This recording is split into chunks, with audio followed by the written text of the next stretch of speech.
Just a few days ago, an initial version of the upcoming patch 10.0 for Phase 2 update is available on the public test server for PC. The update doesn't have a date to be launched yet, but it's probably in a couple of weeks, so maybe 2 or 3 weeks, and it should be available for all platforms, PS4, Xbox, and PC. The highlights are basically 2 new maps on Canada, couple of new trucks, some skins, customization, plenty of quality of life changes, some new contracts, and more. So let's check the most important changes on update 10.0. Let's begin with the new maps. There are 2. One of them is named Big Salmon Peak and the other one is named Floody Foothills. They are both on the Yokon region on Canada and they're quite similar. When compared to Imandra, they are a joy to drive. They are not as easy as Michigan, of course, but they are sort of a mix of all the previous maps. We have mud, we have snow, we have ice, we have breakable ice, we have icy roads,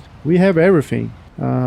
It's not super hard to drive around, you're probably not gonna get stuck so often, and it's not super inclined as well. You will flip some points, but it's not as a nightmare as the Siberia maps. Overall, it's a good experience. I really love exploring this map, and the footage you see in the back is on those new maps. So what does make this very interesting? To begin with, there's a lot of rivers and flooded areas. Bring a snorkel, because you're gonna need. The Tetrian will have sort of a hard time crossing those more deep water bodies, because the engine will stall.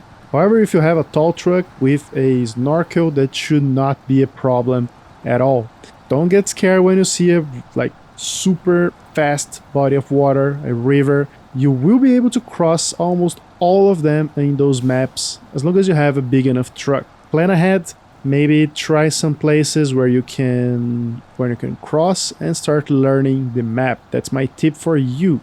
The big deal of this map, what is this all about? The level of difficulty on this map is relatively low as in a standpoint of driving. It's average to low. However, it introduces a lot of hauling missions, which I was personally missing because in the Kola Peninsula we didn't have a lot of hauling missions. Lake COVID was all about exploring and we had some hauling to do in Mandra, but it was not a big deal. Here, on the other hand, you have tons of missions to do, and this update is all about logistics. On this map, you have to plan your missions. The reason why is that most of the resources are located, spread all over the map.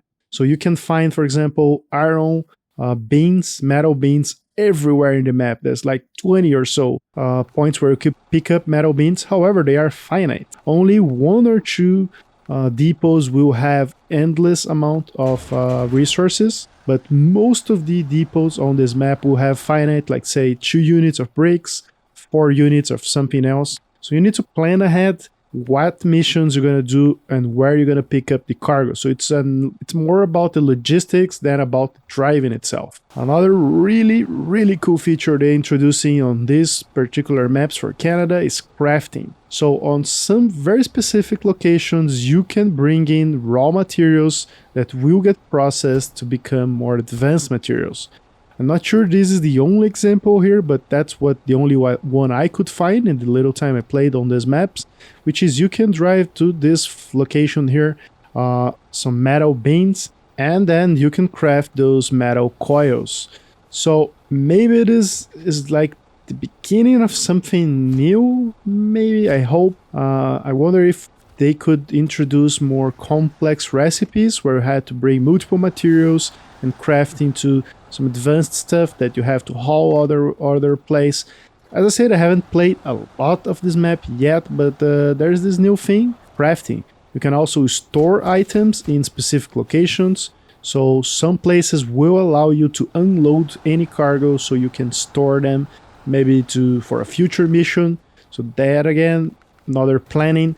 Let's say you're hauling some cargo and you're only using 2 slots of your trailer, so you have 3 spare. You can just bring the spare parts, whatever you need, and store them at a different place on the map that you can use it later. So if you play smart here, you can be very, very efficient cleaning these missions. Also, talking about efficiency, there's a new trailer that will blow your mind. It is a high saddle trailer named Super Heavy Semi-Trailer, and it can carry up to 8 units of cargo. So it's 8 units long, which means you can carry 4 metal beams, or I don't know, you can do all sorts of crazy combinations here. And that's not only that. Also, from now on, after this update, you can pack and unpack vehicles on your trailers. Thanks God, finally. It was such a nightmare to haul vehicles around, because even though you could load them, considering they will not glitch and fall over the trailer, they will still be loose on the trailer, and the first turn you do, the sharp turn or whatever, the cars that were sitting on the trailer will just fall off, and you're gonna, I don't know, it was a nightmare. But now you can safely secure them, and there you have it. You can transport other trucks now. That makes life much easier. As for new vehicles, we have 3. 2 from Caterpillar and 1 is a Russian. Let's start with this forklift, the TH357D. It has a telescopic forklift that can be upgraded to fit larger cargo with a wider fork. And I don't know, it's really cute. It's considered a scout vehicle. It handles super well. You can actually use this as a scout vehicle. It has super big wheels. It will not get stuck easily. It's light and it's very powerful. As for upgrades, there isn't many other than the advanced special gearbox and the fork, as I said. I honestly, even though I kind of like this, I honestly don't understand the point of this new vehicle. It is cute and all, but grabbing cargo with this fork is kind of a nightmare. Not sure if it's bugged or not, but it's not easy at all. And as the fork will not pivot around the vertical direction, it's kind of hard to like maneuver, and you cannot drive and use the forklift at the same time. I don't know, I just didn't enjoy it so much using it as I thought I would be. And when we compare this with the crane, I don't see any reason why you choose to use the forklift instead of the crane. I was assuming some of the cargo, especially the new ones, would not have attachment points for cranes, but I was wrong, they do. So maybe there's some very specific cargo that you can only pick using the forklift. I don't know yet, but maybe that's the case.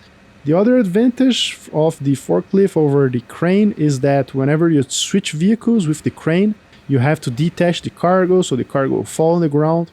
However, on the forklift, the cargo is not attached to the vehicle. It's just like sitting there on the fork due to gravity. So you can leave the vehicle and the cargo will remain on the same position. So I don't know. It is a nice minigame, but that's just not my thing. Leave in the comments if you're excited to drive this forklift around. Moving on, we have the biggest truck ever released on this game. That is the Caterpillar 770G, and it is huge. Don't get me wrong, it is super big. It can upgrade the engines, the same ones the Fat Cat can have, the chassis steering one. You can also upgrade the gearbox. You cannot change suspensions or tires, but the tires are huge. They are 74 inches. They're just huge. As for frame add-ons, you can only fit a heavy saddle and a heavy fuel carrier. I'm not sure that's a bug or not, but the heavy saddle cannot use any of the trailers that we've seen so far, or semi-trailers. So this truck cannot haul any cargo, at least not any classical cargo. However, when going to the edit mode on the Proving Grounds map, I was able to fit this thing here, which apparently is a bean semi-trailer that can carry rocks. So I think this is probably an epic cargo. I also found this laying around in a mountain on the map. So I guess this is an epic cargo that you have to use this truck in order to complete the mission. I mean, that's the only truck who fit this semi-trailer. So I think this is just for a very specific mission. There was this glitch where I could load any cargo on this semi-trailer, but as I said, I'm pretty sure that's a glitch. The other bad add-on is the fuel trailer, 2000 liters. So you could use this as a tanker if you want. However, I was super underwhelmed by the performance of this truck. It is not good at all. First of all, it doesn't have all-wheel drive, so it will have a really hard time driving around mud and some more complex terrain, so it's not really good. I was hoping something that would behave in line with the other Caterpillar, the 720, but it's just not. I'm not sure if it's bugged or something, but this truck really sucks. It cannot cross mud, it cannot cross water, the snorkel is really low, so it will flood the engine if you try to cross water. I don't know, I just didn't like this truck. Also, even though it has those big 74 inches tire, the clearance is just not there. It will scrape a lot on the ground because of those huge differentials, and I don't know, it's just a bad truck. I really hope they improve this because I would love to use this truck. It is super beautiful and it's much easier to drive when compared to the chassis steering version of the 720. It's a shame, but it is what it is. Let's move on. The KRS-58 Bandit is a work in progress truck, so it's not finished. It doesn't have the textures just yet, and it is an 8-wheeler truck that has an integrated crane on it, so that's kind of interesting. It has a sideboard bed with 2 slots, so that could be really helpful for those small missions, especially on Kola Peninsula. And yeah, it's a twin steer, so you can have a very tight turning angle. The frontal 2 axles, they can pivot. And as it is a work in progress, it's kind of hard to be sure if this is any good. It doesn't have an engine sound yet, doesn't have textures and all. But I think it's a solid truck for small missions, as I said. I'm quite excited for this one. And again, the Russian trucks dominating the game. Come on, give us some good American trucks, or maybe other countries even. I don't know. On this update, there is also what's called the trials. So it is something that probably going to explore a lot, judging by the mechanics. It's basically a very small map where you have to perform a single mission. So you go in that map, you don't have to, you cannot choose the truck or anything, you cannot upgrade anything, and you have to complete very specific missions to unlock rewards.